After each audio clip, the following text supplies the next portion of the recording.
Well, welcome to Buddha's in Your Landfill or Zen Live.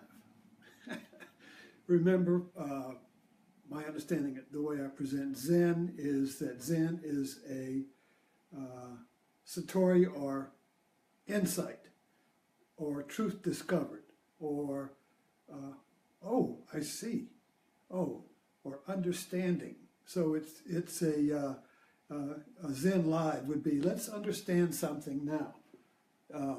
So this requires just listening, engaging with the talk, but not commenting about what you think it should be or where it's wrong or something. So it's just being open with the talk as we move through it. And we've been looking at Avatar as a blueprint for awakening. And since it's science fiction, it's a beautiful metaphor because it's not real. So you can't reference it to history.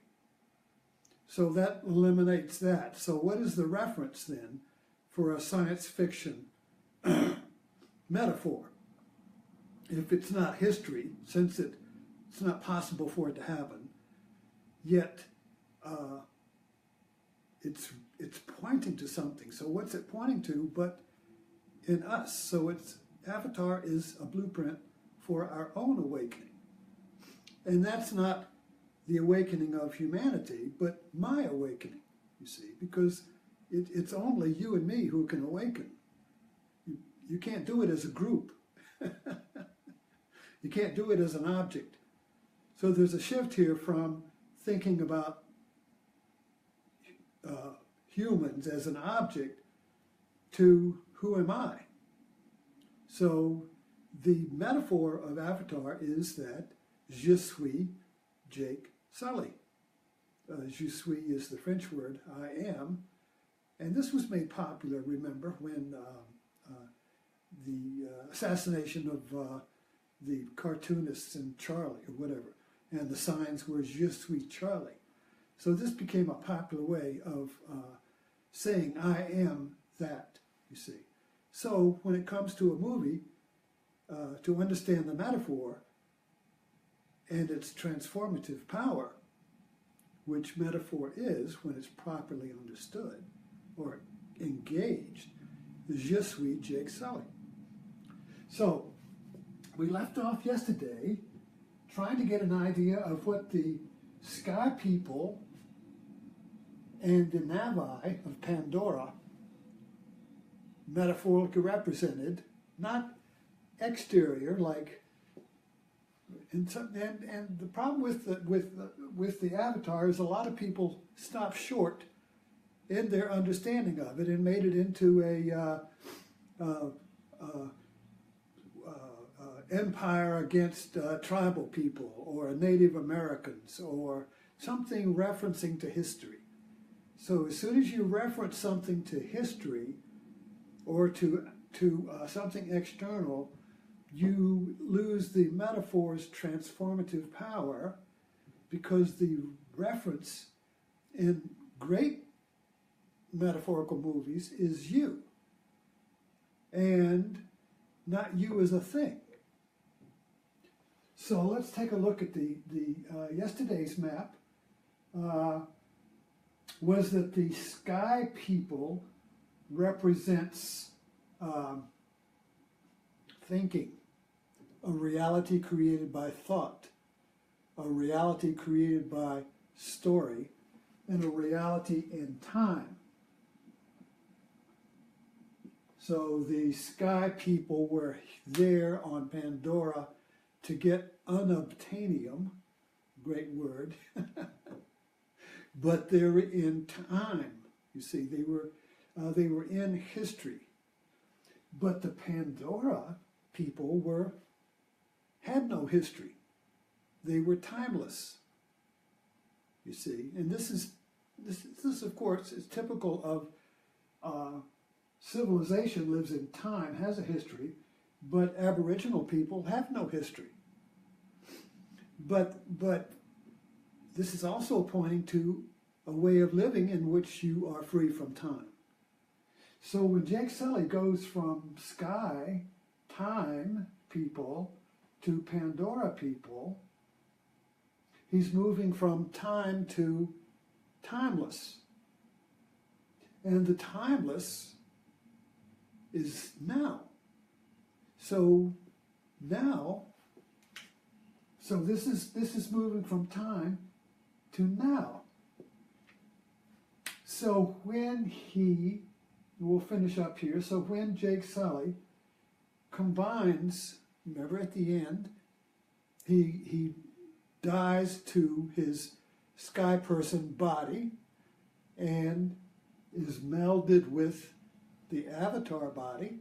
So his mind, the sky people's mind, surrenders to the body, and he wakes up as I am, which is both time and timeless held together in one's awakening. So this is not describable. It has to be discovered.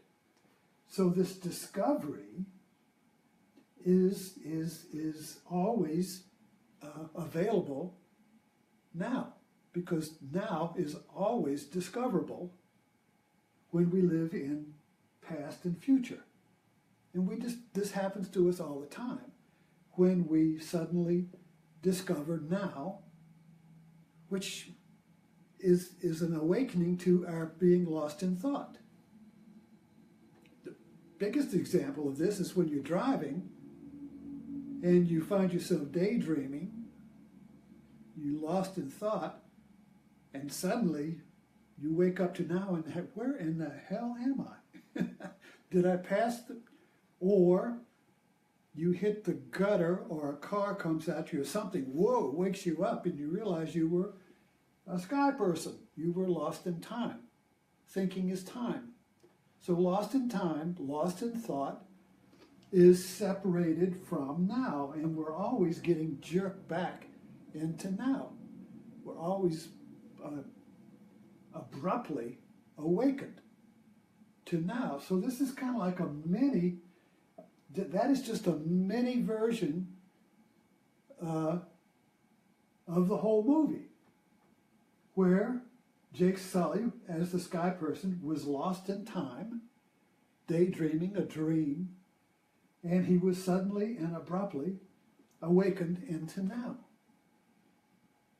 And so then he had to go through the process of letting go of time so he could live in now, but without losing the sense of time, you see, because if you lose the sense of time, you can't catch a bus. You can't go anywhere, because I got to get somewhere in time, you see.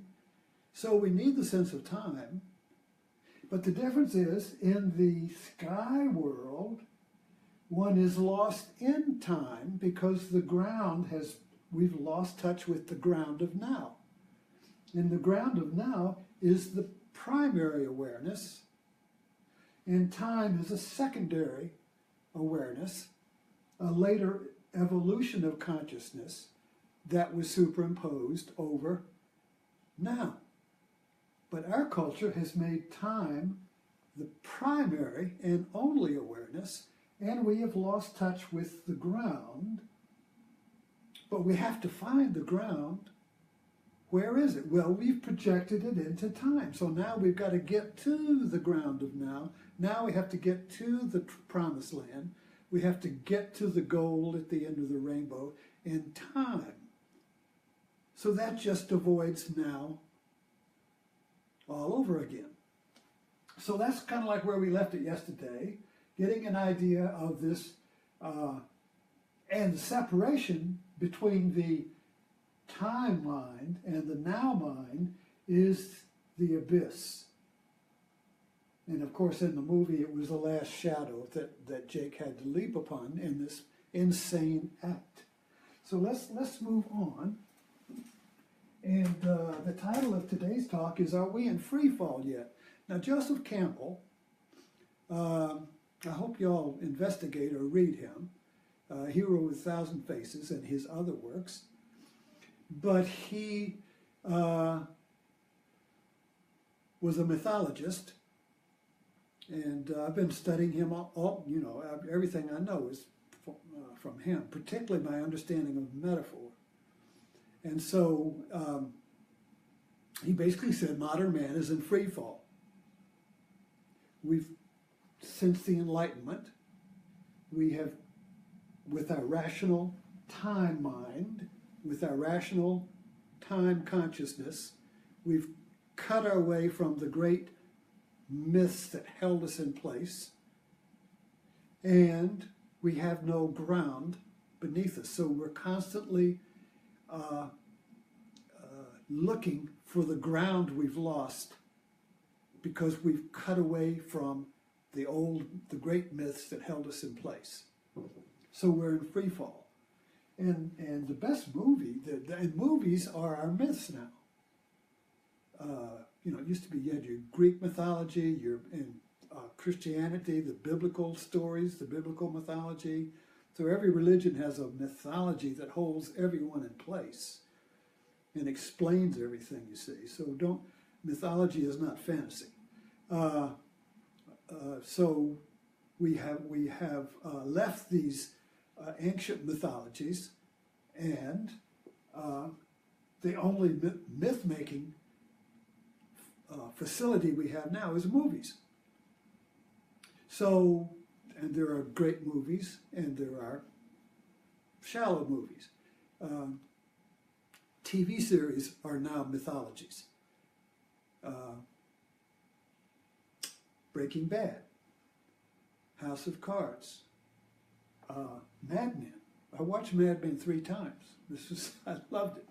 And the opening logo in Mad Men reminds me of the current mythology we're in now, which is Trump Tower. Okay, so we're living in mythologies now. We're watching mythologies being created and destroyed now. So let's connect a few dots. Now, the opening logo of Mad Men, if you recall, was Don Draper as an image. He's cut out. And his room begins to disintegrate, like an earthquake is cutting it apart. And then he's falling through towers of images. That's such a great opening, and it explains the whole series is caught in that opening logo. In free fall. Modern man is in free fall. Don Draper was in free fall. Why? He had a false ID. He had a loss of ground, his poverty, his inner sense of unworthiness, his inner poverty. So he created an image of richness, of strength, of power, you see. And it was constantly being pulled out from under him. So he was constantly protecting, constantly running up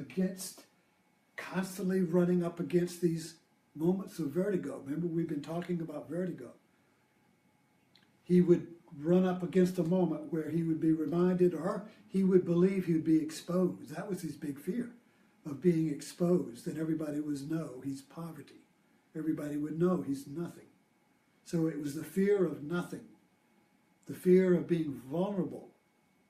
So the image became his shield, and he lived in the image with constant fear that the image would rip apart and he would be free falling from the tower, you see. So this living in the image then is a myth. The image is held together by my story. So we all are caught in this, where we have a self-image held together by the story of me, which is our personal myth. And life is constantly, it's like a treadmill. It's like life is like a moving river, and the image is kind of like an ice cube or a sheet of ice, and it's constantly being melted. So we're constantly being shoring up our image, constantly being awakened, like when you're when you're living in the image, it's like you're lost in thought, and suddenly your car hits the edge of the road, and you wake up. You see. So we're constantly being this is the image fears waking up. The image, which is in time, the sky person fears the now, which is when the car hits the edge of the road and you hits the gravel and you jerk back. You see. So there's this constant play between the image being lost in self, lost in image, and the constant rubs of now. Whoa, what was that, you see? In those moments of, whoa, what was that? You are present. But then we quickly start thinking about it again. I was coming home from a nearby town on a 2-lane road at night, a little curvy. And we were driving along, wife was there, and there were some cars coming, and it was on a gradual little bit of a curve. And suddenly the oncoming car, kept going right at me. And it wasn't like, oh, there's a car coming. It was like he was just in front of me as he came into my lane. I don't know if he was asleep or on the texting or whatever, but there was no time to think. There was no time to think, oh, there's a car coming. What should I do? So I just swerved around him, and the right side of the car was in the gravel, and on the left side here, he went by like a bull going by the matador, like that, and then disappeared. And then I got back on, and then I was back on the road, and then thinking, my sky mind, the thinking mind came back. Says, whoa, what was that? That was death. So there was, there was nobody, I was not driving the car. In other words, the personality that was sitting in the car, driving along, yada, yada, thinking that, and then suddenly, and then back into personality, yada, yada, yada. Whoa, what was that? That little space between the yada, yada before and the yada, yada after, thinking before, thinking after, there was no personality there. There was no image person there. There was no body there. There was no person separate from that. There was just that. There was just the driving. Just the driving. And the sounds of that are very vivid in my mind, of the gravel, the right side of the car in the grass, and the left side of the car with that other car. Totally in my lane. I was totally out of the lane. Fortunately, there was a space on the right, you see, but I was totally out of the lane, and the other car was in my lane going. It didn't hit my window, but he was so close, you see, and then back in. So it was boom. So that was, if you want, so I always think if I want to know what is the space between two thoughts, that was it, because there was thought before, thought after, and there was nobody there in the middle. That was Pandora. That was the ground. Okay, so we're getting back to connecting dots here. So this sense of being in free fall is the sense that comes from living in thinking.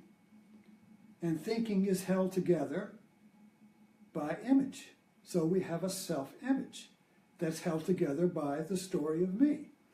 My family, my connections, my religion, my philosophy, all the stuff, my experiences, what I want, my expectations, my plans, the whole catastrophe is my mythology, is my story, and that holds me together. So everything that comes in, all the data that comes into my my six senses, which includes thinking, is incorporated and integrated into my story. And then I maintain this story against the changing tide of reality, like I would try to hold up a little sandcastle at the beach from the incoming water. So I'm constantly rebuilding it, constantly keeping it up, you see. So there's this constant fear of the image being exposed, the false ID, the image, my story, you see. And this is so, and so we're watching a mythology in front of us, instead of looking at politics in a political framework, I look at it more metaphorically. So Trump is a metaphor for Don Draper. Oh, even the tower, you see, he lives at the top of a tower. And he's built his tower and he lives at the top. And he's built the story of Trump. And so he has created the story of Trump with his power and his success. And he's in the image all the time. Image, image, image, image, you see. And then he takes this tower, this story, his myth, and he puts it in an entirely new context, which is the presidency. So now his story is under attack because he's not in the same context, that world that held his story, in which he built the story. It's kind of like moving your sandcastle from a safe place on the beach to down at the water's edge. Now reality is washing up against his sandcastle, so he's constantly shoring up his sandcastle, you see, and shaping reality to support his sandcastle. But we see both we live on the beach with the water, and we can see the sandcastle, and we can see the rest of the beach. So we see the gap between the sandcastle that he is, which includes his story, and the rest of the beach. You see, so there is a they don't match. You see, and that creates a tremendous amount of anxiety in us, because we're conditioned to believe the president. And because the president in our culture is the center pole that holds the whole story of America together, you see. So the story of America is personified by the president. So as an office, the president is the tent pole that holds the umbrella there, you see. So if the water comes in and the tent pole begins to sink and turn, you flop, you see. That creates a reality anxiety of being in free fall. So the whole presidency, as it struggles to maintain its sandcastle, you see, gives us the sense of being in free fall, because we can't imagine what it would be like not to have a president. We've had these experiences before, which were very traumatic. The assassination of John Kennedy was the killing of the center pole that hold our mythology up, you see. The umbrella is our mythology that protects us from change, that protects us from vulnerability, that protects us from invasion, that gives us our image and our America first, you see. America the strong, we're the greatest, you see. That's our Trump story, you see. And so when that is threatened, we experience not only individual but collective anxiety. So in a way, you know, we're